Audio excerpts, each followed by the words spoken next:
Առնվազն 36 մարդ է սպանվել հարևան Իրանում,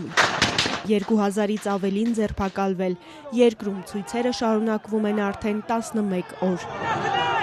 Իրանի քաղաքներում այս վիճակն է ցույցերի պատճառն ազգային փողի հերթական արժեզրկումն է, գնաճը, էներգետիկ ճգնաժամը։ Երկրի ուժայինները ցուցարարների ուղղությամբ են կրակել ու սպանել, հայտարարում է ականատես Մոհամմադ Հեյդարի Իլամին։ Երբ մարդիկ տեսան, որ անվտանգության ուժերը տանիքի վրա են, նրանց վանկարկումներն ավելի բարձրացան։ Այդ ուժերը սկսեցին ուղիղ կրակել մարդկանց վրա։ Սպանված ու վիրավոր ցուցարարների մասին նաև մարդու իրավունքների պաշտպաններն են ահազանգում։ Վիրավորները տեղափոխվել են Իլամ քաղաքի հիվանդանոց։ Այստեղ ուժայինների դեմ նաև բժիշկներն են դուրս եկել։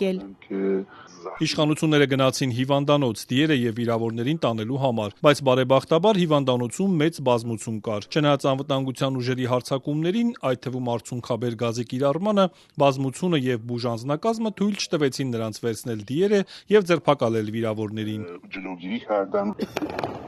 Ականատեսի խոսքով հիվանդանոցում բռնություն ու ծեծ է եղել, անգամ բժիշկներ են ձերբակալվել։